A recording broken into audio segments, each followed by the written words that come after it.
అమరావతి నగర పరిధిలో రహదారుల పరంగా వాణిజ్యపరంగా అతి తక్కువ కాలంలోనే ఈ ప్రాంత వాసులకు ఎంతో ఊరట కలిగించేటువంటి రహదారులు అంటే తూర్పు నుంచి పడమర వైపు అనుసంధానం చేసే ప్రక్రియను అమరావతి రాజధాని ప్రాంతంలో సిఆర్డీఏ అదేవిధంగా అమరావతి డెవలప్మెంట్ కార్పొరేషన్ అధికారులు పనులు వేగవంతం చేసినటువంటి నవలూరు, నీరుకొండ, కురగల్లు, కిష్టాపాలెం, మంగళగిరి, ఎర్రపాలెం ఈ ప్రాంత ప్రజానికి మాత్రం ఇది నిజంగా ఊరట కలిగించే అంశం అని చెప్పాలి. కారణం వాస్తవానికి ఇప్పటి వరకు ఈ గ్రామ ప్రజానీకం తూర్పు బైపాస్ రోడ్డుకి వెళ్ళాలంటే కేవలం అటు మంగళగిరి వైపు నుంచి కానీ అదేవిధంగా కరకట్ట వైపు నుంచి కానీ విజయవాడ వైపు వెళ్లాల్సిన పరిస్థితి ఉంటుంది.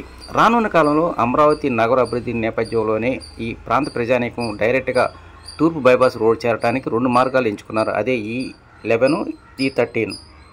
ఈ 2 రోడ్ల నిర్మాణానికి సంబంధించినటువంటి సర్వేని ఇప్పటికే సిఆర్డీఏ అధికారులు మొదలుపెట్టారు.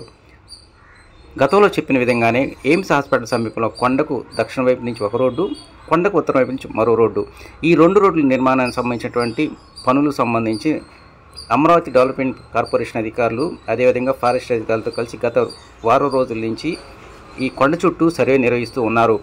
SRM అమృత యూనివర్సిటీ విద్యార్థులకు ఎంతగానో ఉపయోగపడేటువంటి E11, E13 అనేటువంటి మొదట్లో కేవలం నీరుకొండ, కురగల మధ్య అదేవిధంగా నీరుకొండ, నవలూరు మధ్య మాత్రమే నిర్మాణం చేయాలని ప్రతిపాదించారు. కానీ దాన్ని ఒక రోడ్డుని 4 కిలోమీటర్ల మేర అదేవిధంగా మరో రోడ్డుని 7 కిలోమీటర్ల మేర పొడిగిస్తూ ఈ తూర్పు బైపాస్ రోడ్డుకు అనుసంధానం చేయాలని నిర్ణయించారు. ఈ 2 రోడ్ల అనుసంధాన ప్రక్రియలో ఒక రోడ్డు మాత్రం బ్రహ్మానందపురం వైపు నుంచి ఒక రోడ్డు, అదేవిధంగా ఈ కొండకు దక్షిణ వైపు నుంచి మరో రోడ్డు 2 కలిసి ఎయిమ్స్ హాస్పిటల్ తూర్పు ముఖద్వారం దగ్గర నుంచి జాతీయ రహదారికి అనుసంధానం చేస్తారని సమాచారం.